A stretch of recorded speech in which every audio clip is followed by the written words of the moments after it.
Hey everyone, welcome back. This is another episode of Decoding Wealth. I am your host, Daniel Duhart.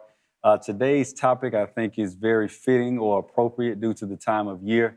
We're going to talk about some advice during tax season, some different tax strategies.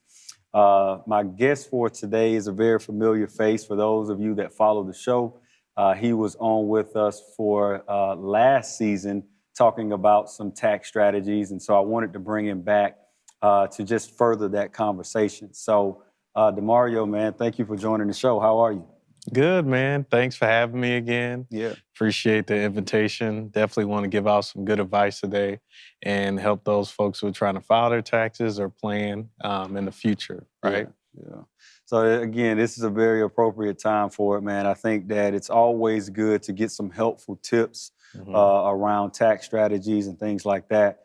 Before we go into that, for those that may be unfamiliar with you, man, I want to give you a moment just to tell a little bit, not only about yourself, but really about your firm and the services that you all offer. Yeah, definitely. So I am a CPA and we're a Black-owned firm here in Georgia, but we do operate out of all 50 states, especially virtually now during the pandemic. And I'm originally from Michigan, so a big base of my clients are there and in Georgia as well, since we're located here now. And we really try to focus on a few main areas when we service clients. One would be tax services for personal and business taxes, and we focus on strategy rather than just compliance in that regard, because we want to make sure we're saving our clients money when it comes to taxes or giving them advice and strategies to implement. We also work with small business owners in our business service area, where we help from business formation to implementing bookkeeping and payroll, as well as offering some consulting and audit and review work. And then we also initially took on another piece with financial services as an insurance brokerage. So we are helping clients now with their insurance needs. And we want to just make sure that our clients reach financial success in all three areas.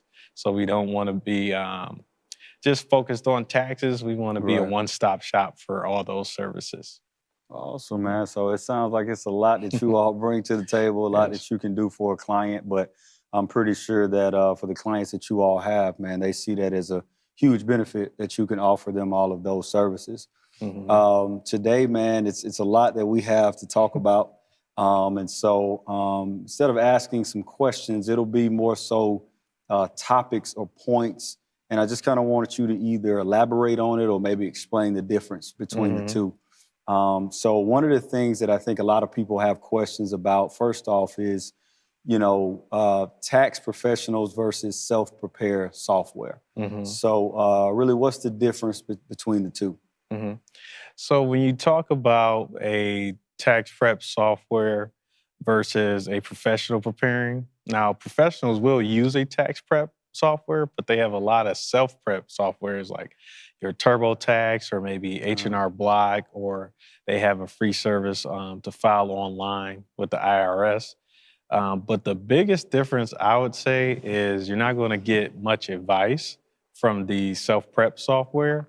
So if there's a more complicated tax return, it's not going to be beneficial if you just put that information. They're not going to give you some of those tips and hints, or if you're having challenges, you got to deal with maybe a customer service representative. And you may not even know how to explain your tax situation or problem, because taxes are complicated. But in another caveat to that, if you have a basic return, like just W-2 and nothing else complicated going on, it may be beneficial to do the self-prep software. But if you have complications or different tax strategies you're trying to implement, if you're a business owner, if you have multiple children or dependents, different credits that you're trying to itemize, you want to make sure you talk to a professional, right? Because the professional is going to give you a little bit more advice and kind of customize that to working with you and understanding and knowing you that the software may miss, right? Because I always like to say to my clients, you don't know what you don't know. And if you don't know it, you definitely can't tell the software to do it right. So there still needs to be that human factor when you're talking about taxes and you have complicated taxes. But if you have a simple return and there's no issue, never had issue, you're not really looking for tax strategy, I would say then you would want to use those softwares. But Yeah. it's better to hire a professional or at least have a consultation with one, even if you don't want them to prepare it. That way they can give you some advice on how to use those platforms too. So Right. you could use the best of both worlds. Yeah, and personally speaking, I can definitely speak to the benefit of having a tax professional because, like you said, you don't know what you don't know, and so, I just believe in with certain things that you do, you should trust the experts in that field. Mm-hmm. And so, like you said, sometimes if you have quote unquote a little bit more complicated tax return or something like that, I just think that it's beneficial to have someone that can look through, advise you on the different or the do's and don'ts of Right. how to approach your tax return and stuff like that. So it's good for everyone to hear the difference between the two. And like you said, it's just a matter of preference based on your situation and what everyone is comfortable with. But again, for me personally, I think that there's a lot of value in having a subject matter expert or a tax professional to provide you with that advice. Definitely. And I'll add to that a little bit more, just like with a doctor situation, right? If you're pretty healthy, you may not need to go into the doctor, but I wouldn't really self-prescribe yourself medication or diagnosis, right, by going on WebMD. It's good to just talk to a professional, even if, if it's serious or complex, you definitely want to go to a professional rather than handling that situation yourself. And it's just like we're the experts in the field, and at least having a conversation will help you a lot more than thinking you can do everything on your own or have to do everything on your own if you don't know that you can get a tax professional. Right. And then there's different levels of tax professionals too. So on the high end of the mark, you got your CPAs, and then you have attorneys, right? So there's tax attorneys and CPAs who prepare tax returns and handle different tax situations for you. And then right under that, you'll have enrolled agents. So enrolled agents actually have to take a test and be certified to be able to prepare tax returns. So it's good to have people who have to go through a little hoop. They just couldn't sign up and start doing taxes. And then you just have your preparers who have, they don't have that license or took the extra qualifications to become an enrolled agent. Those I would stay away from. Being a CPA, nothing against people trying to help and get some money with doing that, but I think there needs to be a higher regard when you're talking about your taxes, because it's one of the most useful or private documents that you need. You need it for your mortgage, you may need it for lending, right? So you want that handled with someone with a little bit more tenure or qualifications or experience to do that. But also always vet your prospects, even if they're a CPA, tax attorney, enrolled agent, or just a tax preparer or a family friend who's just been doing taxes. Vet them out, ask them questions. Don't just give them the document and say, here, give me the biggest return or best return, because that may not always be the best strategy because the IRS will come to the door, and that's the last person you want to visit you asking questions. So just be cognizant of that and seek professional help and know the difference between the levels of professionals. Let's have a therapeutic conversation about how and why does resentment come about. You can't get resentment unless you've had repeated adverse experience and feelings, okay? As things happen to us, and it happens to us repeatedly, it has an adverse or negative impact, okay? And this is often the birthplace of negativity, the birthplace of bitterness.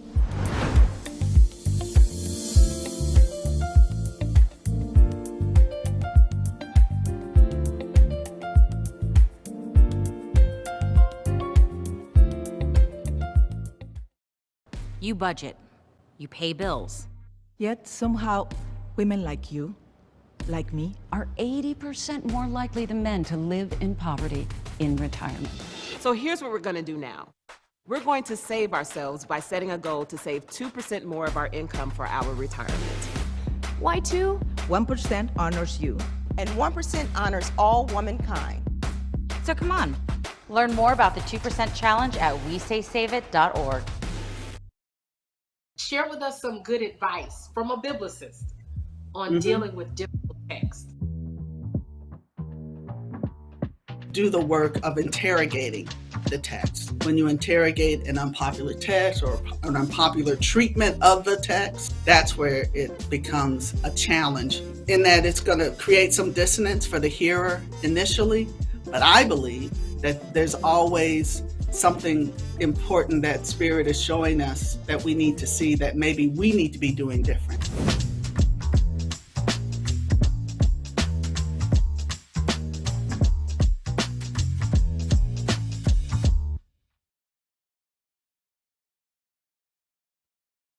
You know, one of the other things that I want to transition into, if you will, let's talk about some common tax deductions. You know, when helping people with filing their taxes. Yeah, so there are a lot of deductions you can take, and a tax deduction is something that will minimize your tax liability. So deductions are good, right? So say you have a gross income of $50,000. You want to take deductions to reduce that income down before it's taxed. So Right. your net income or adjusted gross income is after those deductions that you take. Right. So that's how you pay less on taxes by utilizing deductions properly. Now they'll differentiate based off, you know, personal deductions and business deductions, but a lot of folks will have, you know, some of the common ones are like the standard deduction. And we'll talk about itemized versus standard a little bit later. So I'll go into detail about that. But you have the standard deduction, which is typically $12,550 this tax season, right? So that's going to reduce that income down before it's taxed. And then you have deductions like if you're an educator or teacher, you get to deduct $250 off of your income based off you purchasing supplies for your classroom and things of that nature. If you pay interest on things, say student loan interest, a mortgage interest, property taxes, or even interest as far as like earning. Earning interest, you're probably gonna pay tax, but if it's an interest that you have to pay, you know you can deduct that on your tax return. So it's important to know those type of deductions. And then the bigger one a lot of people utilize is like the child tax credit, right? That's a big credit. That's a deduction for people that gives them money back, right? So some of our deductions are just reducing our taxable income, and some actually have a refundable balance. So the child tax credit is one of those things that gives you money back if you can take that.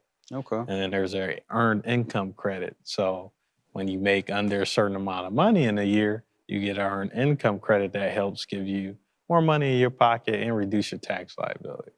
And then if you have young children that have babysitters, after school programs, there's a child dependent credit. And that's a big one this year because it used to not be refundable. So you couldn't get cash from it, but it would reduce your tax liability. But now you can actually get an increased refund based off that deduction or credit. So there's a multitude of them that you want to look for. And then there's charitable donations. So if you have tithes and offering or you give to Goodwill, you want to make sure you capture those receipts or keep track of that detail. So you can deduct that from your expense, you know, your income at the end of the year. And then you have things like medical deduction for our older folks who they have, you know, medical bills or you know, complications, even, you know, due to COVID, there was some complications where you have out-of-pocket medical expenses. And those are tax deductible if they reach a certain level. So you want to make sure all these things are captured and that your tax professional knows about these things because, you know, they need to ask certain questions to understand you a little bit more to be able to take these deductions or even introduce them to you, all right? Because as me, I'm going to ask things about you because I can't just list every deduction in the tax code. The thing is 70,000 pages. So I need to learn a little bit more about you and your activity so you can do your to job. give you those deductions, right? And then on the business side, there are a plethora of them, right? There's a lot of things you can deduct, like right now, everyone's working from home. A lot of people are working from home. And It used to be that you could take that deduction personally, but you can't anymore. But as a business owner, if you utilize your home office space, that's a deduction you could take against your business income or vehicle expenses. A lot of business owners have to meet clients or travel for business using their vehicles. They could take a deduction against whether they lease or buy that car. They can depreciate it as an asset against business income. They can write off their mileage straight up, or they can take gas and insurance and lease payments based off the business usage off their tax return. So you want to know these things and implement these things properly on your tax return because it saves you money on taxes. Yeah. No one wants to pay tax bill, right? They want to reduce that as much as possible to keep more money in their pocket or reinvest if they're business owners too. So some of those are the basic ones that people may not know or may know, but there are a lot of them out there, and that's why I think it's important to have a tax professional go over your situation to identify which deductions or tax breaks you can take. Right, and that's what I was about to ask too. Are there, you know, whether it's on the personal side or whether, you know, on the business side, are there quote unquote some common tax deductions that most people don't think about, or you know, that you kind of advise them to, hey, don't forget about this, or you know, what are some of those type of deductions? I would say one that I'm finding my business owners don't know is the executive compensation plan. So IRS has a code 126 over executive compensation. So these plans can be used in a business that the business pays for the business owner or employees, and it's a tax deduction for the business. So if you're a small business owner and you're only employee, you know, you get to treat that as a personal wealth builder, as well as a tax deduction on your business, right? So you kill two birds with one stone, essentially. So it nets out and you win. So you can't really lose there. So a lot of people don't know you can do that because on the personal side, you can't deduct that against your taxable income. But as a business, you can. So that's one of those complicated ones I like to throw out there. But you're right, it's probably something that a lot of business owners aren't aware of. So. And one I really like that people can use because they have their home and they can use their home for business activity is the Augusta rule. So all my folks from Augusta, Georgia may know about this or heard about it, but the Augusta rule essentially allows you to rent your home to your business for up to under 14 days. And the reason it started is because the people in Augusta, they had the PGA tournament, which I'm sure you're familiar with. And they would rent their home out to travelers that came during that time, but they didn't want to pay taxes because they're not in the business of renting real estate.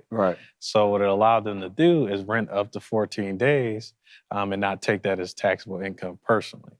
But for a business owner who owns their home, they can actually pay their business to use for, the business can pay them to use it for business activity. Maybe monthly you have a board meeting with your employees, or even the office party. Some people utilize it for the Super Bowl party. They invite some employees and business prospects out to their home, and they utilize that just as if they were to rent out a space. So that's kind of the key caveat. If you're a business, you would need to rent out a space to host for business activity, whether that be a board meeting, an office party, special event that you want to do presentations for your home, but you only can do it for 14 days. So whatever, you can't do it every day of the year and just deduct out the woozah. But another caveat to that is you need to use the fair market rate. So Airbnb and Zillow will kind of help you determine what that rate would be for like a night or a whole day of use. And you can use that as the deduction. So a few more pieces to it, but I can't give out too much free game. You gotta call me for that. But that's a great deduction for business owners to reduce their tax liability right there. You all know him, my boy, Will Smith. his tone is a very conversational tone, and he has the ability to be a storyteller because he is a actor. And so this book was more of a page turner. I really enjoyed hearing and listening to him narrate the book. Also, I think it was a really great book because he was just so open and honest. And I mean, I don't think he really left anything out. I mean, he talked about everything in the book. And I just want to throw this out there, that this is basically one of my favorite memoirs. And you know how I feel about the other book that I have read.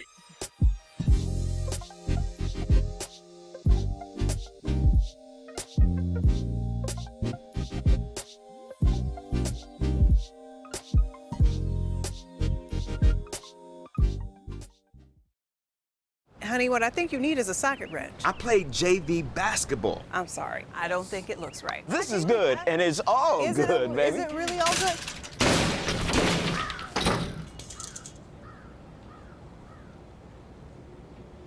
If you love me enough to routinely test your handyman skills, not to mention the strength of your marriage, then of course you'll visit nhtsa.gov/therightseat to make sure I'm in the right car seat. I'm gonna call my dad.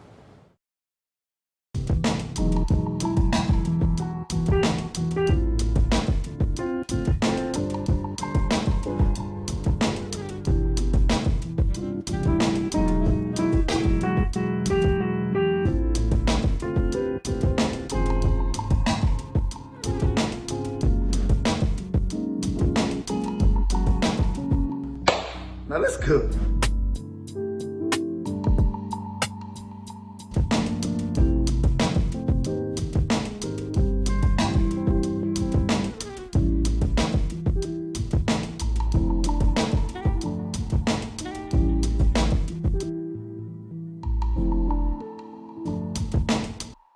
Now, when we were talking about some of the common tax deductions, I heard you say something around, itemized versus some of your standard tax deductions. Mm-hmm. So tell us, I guess, just the difference between the two. Mm-hmm.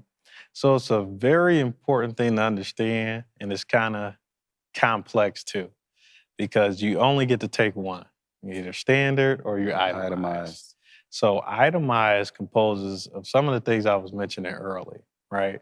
So your interest that you pay, taxes that you pay, maybe it's your vehicle tax, your property tax, and then the tax withheld on your W-2 wages. Right. Applies to that. And then you have your charitable donations, a medical expenses over a certain amount.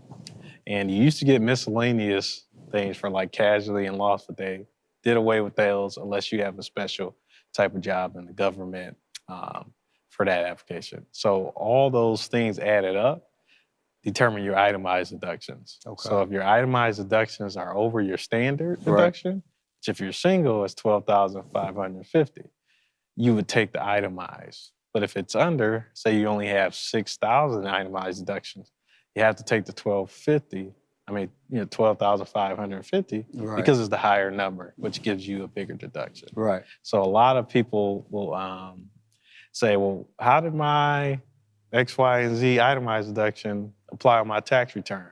Well, you probably didn't have enough to take the itemized deduction, so we took the standard for you. And I have to explain that to clients sometimes because they'll think, oh, well, you left this out, right? No, we can't take the deduction, and that will actually hurt you in regards to your tax return if we took the standard over, the itemized over the standard when the standard was higher. Yeah. So you kind of have to judge it and use professional judgment. That's one of the things, TurboTax, they're not going to tell you that. If you want to take the itemized and it's not beneficial for you, then you took it. And they probably didn't explain it well enough for you to take the higher number. Okay. So things like that are very important to know when it comes to standard and itemized. And, just use a tax professional or consult with them on how I can itemize. How to go about it. Yeah. And you'll see higher income earners will try to get that itemized number higher, especially single individuals have high income. They'll want to, buy a home, buy a bigger home, because the mortgage interest and the property taxes on it will give them a higher tax deduction. In there. Okay. Mm-hmm. And then you have deductions too within retirement contributions. So those don't go into itemized versus standard, but they deduct against your income because whatever you put into those retirement accounts, your 401k or traditional, Roth, Right. those are deducted from your wages and not taxed. Okay. But they are taxed later, which is important to understand when So you're in you need to retirement. know that, yeah. But today, you can reduce that tax liability on your return. So that's where, that's more complicated tax strategy. Yeah, I won't yeah. get too much into detail because you'll get bored in the details, but that's something we could talk more in depth, on an individual level. Okay. Awesome. Now, I have heard people say that, there's a slight difference, if you will, in terms of, tax season last year as opposed to this year. So, have you seen that difference? What are some of the challenges that you faced with tax season this year and advising your clients? Yeah, last year was a crazy year. We had the pandemic. They enacted the American Rescue Plan that a lot of people got stimulus payments and things of that nature. So a big difference is the government is trying to help again by putting more money in your pocket through credits like the dependent care credit. It didn't used to be refundable. Now it is, so it can increase, your refund. Right. And then, handing out those stimulus payments, they want to make sure they don't duplicate it. So one of the things you can do with your return, if you didn't get your stimulus through the year or your advanced child tax credit through the year, you could apply for it at year end with your tax return to get that money, your refund.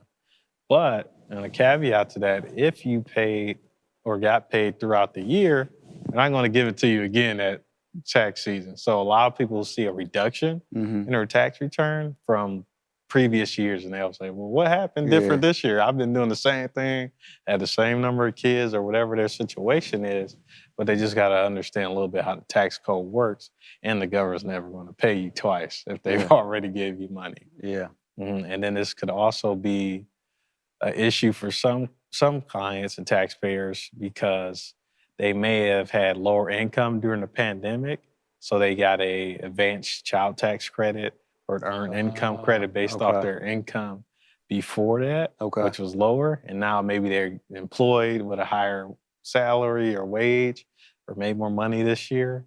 And it needs to be corrected because all year you got money based off what you used to make, but now you're making this.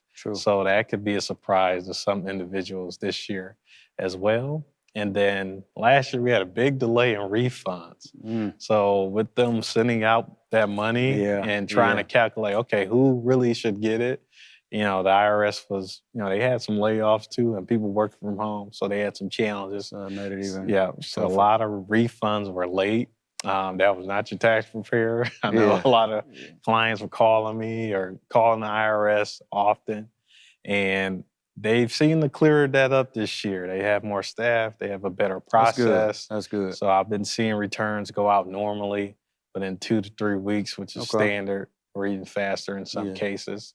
But that was a big change, and it put a big stress on tax preparers and professionals because they're thinking, especially a new client, this is the first time I'm working with you, and now I have a delay. Forever to get, But it's really, not our fault. You got to be mad at the IRS on this one. But they seem to get together and get some processes and their staff up. Now, I'm not saying there won't be any issues this tax season, but it seems like things have gotten better. A little bit better. Good. Well, as always, man, I really appreciate not only your time, but the knowledge, man, that you provide, man. I'm pretty sure that everybody watching can see that you add a lot of value with the knowledge that you have around just the tax services that you offer. And, taxes is something that we all should have at least a general understanding on, a base knowledge. And for what you don't know, you should seek that tax professional, kind of like we talked about, man. So thank you so much for just your time and providing that information. For those that are watching, if you are looking for a tax professional, I would definitely recommend Demario. As you can see, he's well versed in this space, and I'm pretty sure he's equipped him and his team to be able to handle anything that you have or have a need for in regards to taxes. So again, Demario, thank you for your time. As always, thank you all for watching. Stay tuned for upcoming episodes. And thank you for watching this episode of Decoding Wealth.